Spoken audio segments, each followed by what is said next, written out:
And now, it's time for another Dice Tower review with Tom Vasel. Hey folks, today we're going to be taking a look at Munchkin Panic. Yes, Munchkin Panic, when it was announced, was one of the first games that took the Munchkin theme from the very famous game Munchkin from Steve Jackson Games and applied this license to a different game. Munchkin Panic is a reskinning of a very popular game called Castle Panic, in which you defend a castle. You may not have heard of Castle Panic before. You may not have heard of Munchkin before. Either way, let's take a look at how this game plays. I'll talk a little bit about those other games at the end.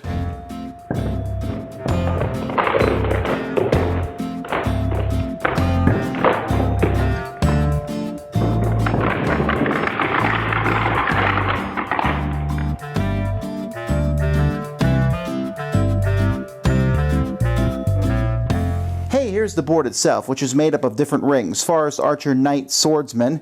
And these rings are divided like into slices. We have 1, 2, 3, 4, 5, 6. And each of these, two of the slices are put together. They're kind of like in a different color. And this is going to matter. You're going to have some monsters that are on the board, like, for example, this undead horse or King Tut, or Steve Martin, your choice, Mr. Bones. Each of these monsters has some stats on them. Let's take a closer look here at Mr. Bones briefly. Mr. Bones has 2 hit points. When he takes a wound, we'll turn him like this, so he's 1. If he's killed, he will give 1 treasure. Now these monsters are being pulled from this bag, and they're coming in to destroy this castle, and we need to stop them from destroying the castle. To do that, we will be using castle cards, and we'll be using treasure cards. Now, on a player's turn, the first thing they'll do is they can discard a card if they want to. Then they'll draw up to their hand of cards. Then they'll play some cards from their hand. Now, this says Red Swordsman. What that means is I can hit any monster who's in the Red Swordsman ring. Well, that's not very useful right now. Here's a truly obnoxious curse.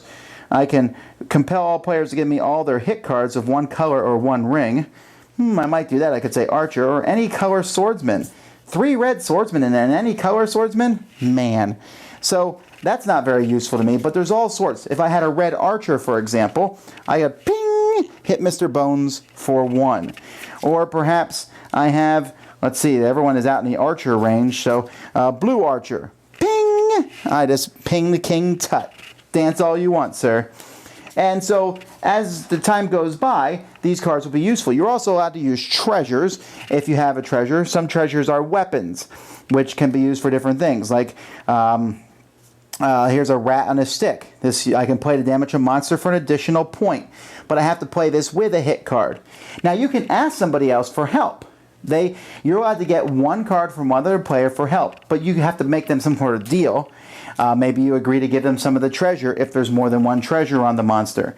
When a monster is killed, you will take that treasure and then split it up according to any deals that you may or may not have made.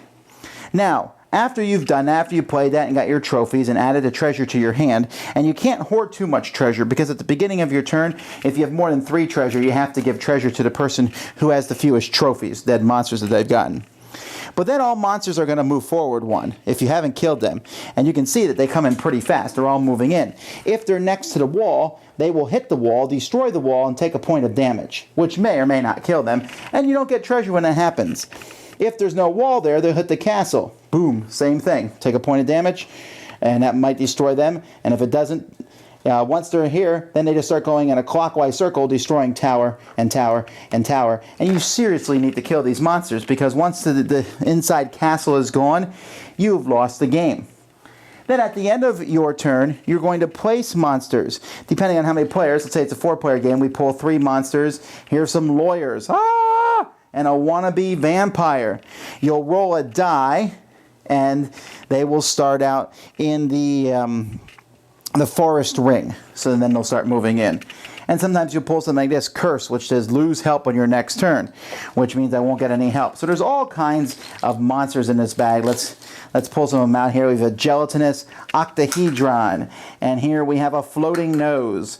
Here we have drooling slime. Here's a leprechaun. Ooh, he gives 2 treasures. Here's a large angry chicken. Here's a gazebo, which would be better, except it gives no help. Here's Bigfoot, the hippogriff.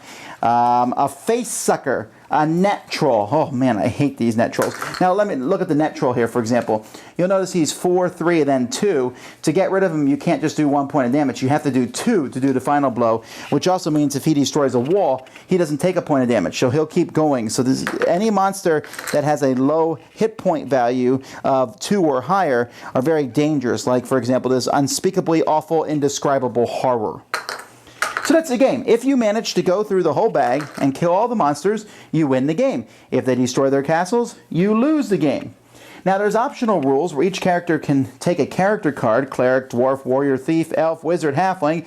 Each of these gives you a special ability, which means one person will be the winningest player. Like here, at the end of the game, each treasure card in your hand is worth a point. Here it is dwarf. Add 1 castle card to your hand size, including your starting hand. And then they also sometimes have something that's negative. Like this person cannot slay the shrieking geek without help, the warrior. Warriors aren't any good against geek. And then there's cards in here that are actually negative cards. Like I can play like this humongous, which returns all monsters on the board to full health. For every monster you restore, draw a treasure card. Why would you do that? Because I want treasure. But you can see that this will change the game quite a bit when you add these in, and there's some more back and forth as time goes by on that. But that's how you play.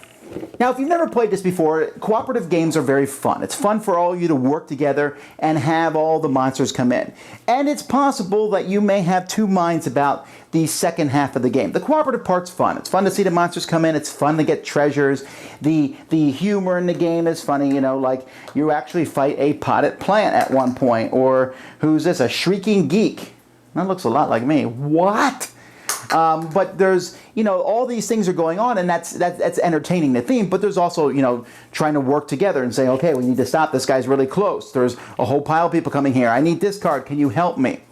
And so that's very entertaining. But then you bring in the second half of the game where you have a character, and now you're like saying, well, I'm helping that monster out. You know, I'm going to play this card, Enraged, add 3 health to a monster under attack. If you defeat it, you get the trophy and the treasure, but I could play it on someone else's turn. Why would you do that? Maybe you don't want them to win. See, here it becomes what we call a semi-cooperative, where you're working together, but one person is the real winner. And some groups are not going to like that. Other groups are going to revel in it, but realize you will likely lose more often because someone will be like, well, if I cannot win, then neither shall anyone else. So you got to take that in mind. I actually prefer, in this particular game, actually, I say I prefer to cooperative. I do prefer to cooperative, but I don't mind a semi-cooperative. I don't mind a little bit of backstabbing because it's not too terribly bad, and it fits in with the theme of Munchkin. Speaking of which, Munchkin fans, I think you'll be totally at home here. I think you'll recognize some of these guys, and you'll certainly recognize the artwork from John Kovalik from the Munchkin fame. But the jokes and the humor, and it's a solid game underneath. Castle Panic fans, it depends for you. This is essentially the same game with some variations. There's treasure in this game. You cannot help players out as easily. You have to kind of negotiate that. And so those are some major differences, but at the same time, it has the same feel.